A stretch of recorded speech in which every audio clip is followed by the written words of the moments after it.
So ముఖ్యంగా Congress party నిన్న ముఖ్యమంత్రి రేవంత్ రెడ్డి దీని మీద ఒక రివ్యూ పెట్టింది.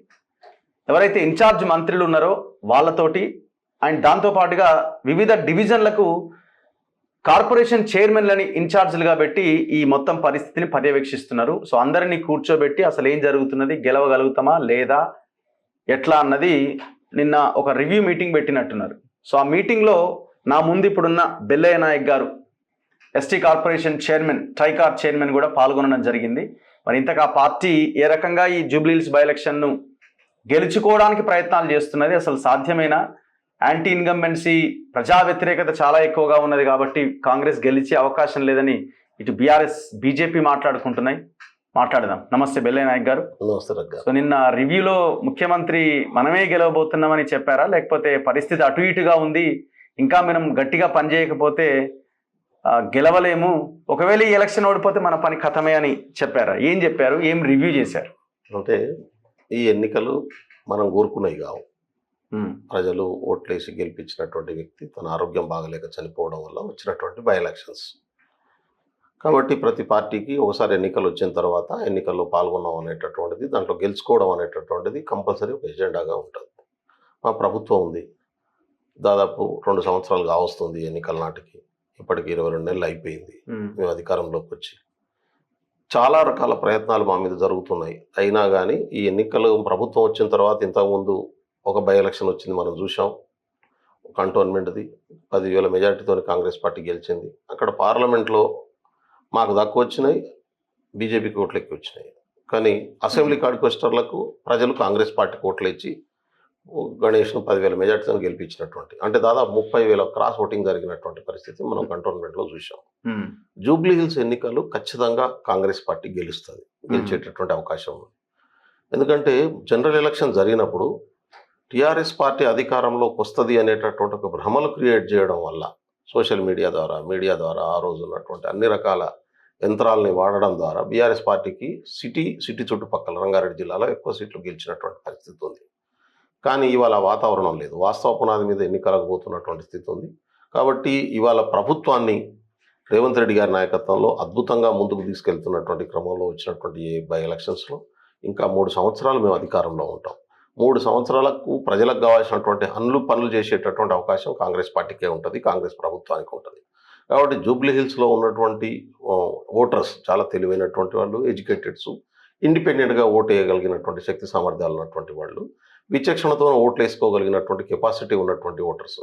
కాబట్టి ఎవరో ఏదో మాయమాటలు చెప్తే దాంట్లో భ్రమంలో పడిపోయి ఓట్లు వేసేటటువంటి పరిస్థితి ఉంటుంది. ముఖ్యమంత్రి ఏమన్నా నిన్న, కాబట్టి ముఖ్యమంత్రి గారు ఏమన్నారంటే ఈ ఎన్నికల్లో మనం ఖచ్చితంగా గెలవాలి, మనకు అన్ని రకాలుగా అనుకూలమైనటువంటి పరిస్థితులు ఉన్నాయి, ఇప్పటిదాకా మనం ప్రజలకు ఒక పాజిటివ్ డైరెక్షన్లో తీసుకెళ్తున్నాం, ఇక్కడ ఉన్నటువంటి ఆర్థిక వ్యవస్థ విధ్వంసం చేసిన దాని నుంచి ఒక పాజిటివ్ డైరెక్షన్ ఎట్లా తీసుకొచ్చినాం అనే విషయం చాలా స్పష్టంగా ప్రజలకు అర్థమవుతుంది. మనం చేస్తున్నటువంటి యాక్టివిటీస్, అదేవిధంగా పార్టీ నిర్మాణం. జనరల్గానే కొంత పి జనార్దన్ రెడ్డి గారు చనిపోయిన తర్వాత సిటీలో మాకు నాయకత్వ లోపం కొంత ఉన్నప్పటికీ దాన్ని అధిగమిస్తూ గ్రౌండ్ స్థాయిలో, పూర్తి స్థాయిలో ప్రతి బూత్ లెవెల్లో కాంగ్రెస్ పార్టీ నిర్మాణాన్ని బలోపేతం చేయడం ఎట్లా అనేటటువంటి దాని మీదనే ముఖ్యమంత్రి గారు నిన్న దిశానిర్దేశం చేయడం జరిగింది. కాబట్టి ఎంతసేపు జరిగింది మీటింగ్? దాదాపు ఒక 2 అవర్స్. 2 అవర్స్ కూర్చున్నారా? ఏ అంశాలు చర్చకు వచ్చినాయి? అంటే పైసలు ఎట్లా, ఏంది, ఎట్లా ఫైనాన్షియల్కి సంబంధించినట్టు ప్రజలే పైసలు, ఒక్కొక్క డివిజన్ కి ఎంత ఇద్దాం, ఎట్లా ప్లాన్ చేయాలి, అది కాదు. అంటే సమస్యలు ఏమి ఉన్నాయి, రెండవది నాయకత్వం ఎట్లా ఉంది, సామాజిక వర్గాలు ఎట్లా ఉన్నాయి, ఈ సామాజిక వర్గాల పార్టీ పరిస్థితి ఉంది. ఒక్కొక్క డివిజన్లో ఇప్పుడు 407 బూతులు ఉన్నాయి, అందులో 400 దాదాపు 3,60,000 ఓట్లు ఉన్నటువంటి పరిస్థితి ఉంది. ఈ 407 బూతులలో ఒక్కొక్క బూత్కు సంబంధించినటువంటి ఒక్కొక్క డివిజన్, 7 డివిజన్లు ఉన్నాయి, 7 డివిజన్లకు సంబంధించినటువంటి రివ్యూ. కాబట్టి ఎక్కువ టైం పట్టింది అన్ని డివిజన్లకు సంబంధించినటువంటి. ఇప్పుడు మాకు ఈసుగూడ డివిజన్కు నేను మా కార్పొరేషన్ చైర్మన్, యూత్ కాంగ్రెస్ అధ్యక్షుడు శివసేనారెడ్డి గారు, అదేవిధంగా మహబూబ్ నగర్ చైర్మన్ గారు వెంకట్ యాదవ్ గారు, ముగ్గురిని మేము బాధ్యత తీసుకున్నాం. అదేవిధంగా ఇంకో చైర్మన్ కూడా మాకు అటాచ్ చేస్తున్నాం. మీ డివిజన్ గురించి మీరేం చెప్పారు? మా డివిజన్లో ఇప్పుడు ఆల్రెడీ మాకు 56 బూతులు వచ్చినాయి, ముగ్గురికి 56 బూతులకు సంబంధించినటువంటి బూత్ నుంచి ఎవరెవరు ఎక్కడ పనిచేస్తున్నారు అనేది ఐడెంటిఫై చేయడం, ఆ బూత్లో ఉన్నటువంటి సమస్యలు, ప్రజలకు ఉన్నటువంటి ఇబ్బందులు ఏమున్నాయి, ప్లస్ ఆ డివిజన్ మొత్తంలో ఉన్నటువంటి ఇబ్బందులు ఏమున్నాయి, స్టేట్ లెవెల్ ప్రభుత్వం చేయాల్సినటువంటి పనులే ఉన్నాయి, ఇప్పటికీ ఆ ప్రజలు ఎదుర్కొంటున్నటువంటి సమస్యలే ఉన్నాయి, గత 10 సంవత్సరాలుగా పని చేయకుండా పేరుకుపోయినటువంటి ఇష్యూసే ఉన్నాయి. ఒక దిక్కు పార్టీ నిర్మాణం, రెండోది ప్రజల సమస్యలు. ఇవి రెండు కూడా మనం సైమల్టేనియస్గా ఐడెంటిఫై చేయాలి. ప్లస్ మనం చేస్తున్నటువంటి యాక్టివిటీస్ని ఇంటింటికి ప్రచారంలోకి తీసుకెళ్ళడం. ఇప్పటిదాకా ప్రభుత్వం చేసినటువంటి మంచి పనిని, భవిష్యత్తులో చేయబోయేటటువంటి మంచి పనులను ప్రభుత్వం ప్రజల దృష్టికి తీసుకెళ్ళడం అనేటటువంటిది 3 టాస్కులతోని చెప్పినటువంటి పరిస్థితి. కాబట్టి ముందు ఫస్ట్ ఫేజ్ అంతా కూడా నిర్మాణం మీద ఫోకస్ చేయాలనేది ముఖ్యమంత్రి గారు ఇచ్చినటువంటి క్యాండిడేట్ సెలక్షన్ అనేది చాలా ఇంపార్టెంట్ ఇక్కడ. మరి క్యాండిడేట్ సెలక్షన్ విషయంలో ఏమైనా డిస్కషన్ జరిగిందా? అది డిస్కషన్ జరగలేదండి. క్యాండిడేట్ సెలక్షన్ అనేది సర్వేల మీద ఆధారపడి national party, state party, PCC president, ముఖ్యమంత్రి గారు వాళ్ళు పంపించేటటువంటి ఎలక్షన్స్ వీళ్ళు ఇక్కడ ముస్లిం మైనారిటీ ఓట్లు ఎక్కువగా ఉన్నాయి. 1,20,000 వాళ్ళ ఓట్లే ఉన్నాయి. ఒక 50,000 దాకా క్రిస్టియన్ మైనారిటీ ఓట్లు ఉన్నాయి. యాదవుల ఓట్లు ఎక్కువగా ఉన్నాయి. కమ్మ ఓట్లు, సెటిలర్ ఓట్లు కూడా ఇక్కడ ఎక్కువగా ప్రభావం చూపించే అవకాశం ఉంది. ఎవరికి టికెట్ ఇచ్చే అవకాశం ఉందని పార్టీ ఆలోచిస్తున్నది? సరే, పార్టీ నిన్న క్యాండిడేట్ మీద అయితే చర్చ జరగలేదు. రెండవది మేమందరం కూడా అనుకుంటున్నది ఏంటంటే చెయ్యి గుర్తు క్యాండిడేట్ అనుకుంటున్నాం. వ్యక్తులు ఎవరన్నా కావచ్చు, అది హైకమాండ్ నిర్ణయం తీసుకుంటారు. బీసీ అంటున్నారు, 42% అంటున్నారు. మరి ఇప్పుడు కూడా ఆ దిశగా మీ నిర్ణయం ఉండాలి కదా? అది నేను అదే అంటున్నాను. బీసీకి ఇస్తారా, బీసీలో ఏ కులానికి ఇస్తారు, ఏ వర్గానికి ఇస్తారు, మహిళకి ఇస్తారా, అర్జెంట్కి ఇస్తారా, ఇదంతా కూడా పార్టీ అన్ని ఈక్వేషన్స్ దృష్టిలో పెట్టుకొని పిసిసి ప్రెసిడెంట్, ముఖ్యమంత్రి గారు పంపించే రిపోర్ట్ మీద ఢిల్లీ తీసుకుంటుంది ఆ నిర్ణయం.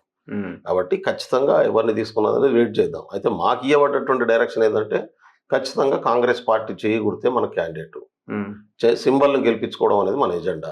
అభ్యర్థి ఎవరనేది తర్వాత వచ్చినాక తేలుతుంది. అభ్యర్థి మీద ఆధారపడి చేసే ఎన్నిక కాదు ఇది, పార్టీ మీద ఆధారపడి చేసే ఎన్నిక. ఇది పార్టీ ఓవరాల్గా చేయాల్సినటువంటి ఎన్నిక. కాబట్టి అభ్యర్థులు ఇంపార్టెంట్ కానే కాదు, పార్టీనే ఇంపార్టెంట్. ఎందుకంటే పార్టీ కదా ఇప్పుడు పార్టీ ప్రభుత్వం నడుస్తుంది, ప్రభుత్వం డెవలప్మెంట్ చేస్తుంది. వచ్చే 3 సంవత్సరాలు కూడా అక్కడ ప్రజలకు కావాల్సినటువంటి అన్ని రకాల సౌకర్యాలని చేయగలిగినటువంటి కెపాసిటీ, సర్వీస్ చేసేటటువంటి వ్యక్తిని ఎన్నుకునేటటువంటి అవకాశం ప్రజలకు వచ్చింది.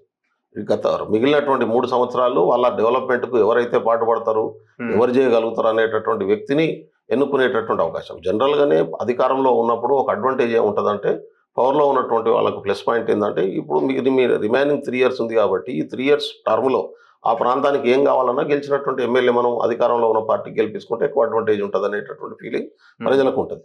మీరు అన్నట్టు ముస్లిమ్స్ ఉన్నారు, ఆడ క్రిస్టియన్స్ ఉన్నారు, ఈవెన్ రకరకాల సామాజిక వర్గాలు ఉన్నాయి. కమ్మాస్ ఉన్నారు, రెడ్లు ఉన్నారు, యాదవ్స్ పెద్ద ఎత్తున ఉన్నటువంటి పరిస్థితి ఉంది. ఏ సామాజిక వర్గం అయినా కానీ ఇదంతా కూడా ఎలిట్ సెక్షన్, చదువుకున్నటువంటి వాళ్ళు. రెండోది ప్రాక్టికల్ నాలెడ్జ్ ఉన్నటువంటి వ్యక్తులు ఉండేటటువంటి ప్రాంతం సిటీ అంటేనే. కాబట్టి ఇండిపెండెంట్ ఓట్ అంటారు. నేను దాన్ని స్వతంత్రంగా ఆలోచించి ఇచ్చినట్టే ఇచ్చి ఓడగొట్టే ప్రయత్నం అయితే చేయరు కదా. ఇట్లా చేస్తారు. పార్టీని గెలిపించుకోవడం అనేది బాధ్యత. మళ్ళీ ఇచ్చేసి ఓడగొట్టి మనమే ఓడగొట్టేసి చూసిరా బీసీలు ఏమి వీళ్ళకి ఇచ్చిన వేస్ట్, రాహుల్ గాంధీ పాలసీ అంతా ఫెయిల్ అయిపోయిందని చెప్పే ఒక ప్రయత్నం ఇక్కడ ఉన్న లీడర్లు చేసే ప్రయత్నం ఏమన్నా చేయరు కదా అంటున్నారు గారంటే. కాంగ్రెస్ పార్టీలో ఉన్నటువంటి ప్రతి కార్యకర్త, ప్రతి నాయకుడు కాంగ్రెస్ పార్టీని గెలిపించుకోవడమే ఎజెండాగా పెట్టుకున్నాం మేము. ఈ కాంగ్రెస్ పార్టీని ఇక మేము కూర్చున్న చెట్టుకు మేమే నరుకుంటాం, మేము కూర్చున్న బొమ్మను నరుకొని కింద పడేటటువంటి ఫ్యూచర్ ఎజెండాలో భాగంగా ఈ ఎజెండాను అమలు చేయవచ్చు. అట్లాంటిది ఏముండదు. మీకు చాలా అనుమానాలు ఎక్కుంటాయి మేధావులతో ఇదే సమస్య. కాబట్టి అటువంటిది ఏముండదు. 100% కాంగ్రెస్ పార్టీ అభ్యర్థి జూబ్లీ హిల్స్ లో గెలుస్తాడు, గెలిపించుకోగలిగినటువంటి పరిస్థితి ఉంది. జనాలు కాంగ్రెస్ పార్టీకి ఓట్లు వేయడానికి సిద్ధంగా ఉన్నారు. రాంగ్ పర్సెప్షన్ బిల్డ్ చేయడానికి రకరకాల ప్రయత్నాలు జరుగుతాయి, బీఆర్ఎస్ నుంచి కానీ బీజేపీ నుంచి కానీ. బీజేపీ అయితే ఆల్మోస్ట్ ఆల్ ఇక్కడ వాళ్ళ కార్యకర్తలే వాళ్ళ పార్టీని నమ్మేటటువంటి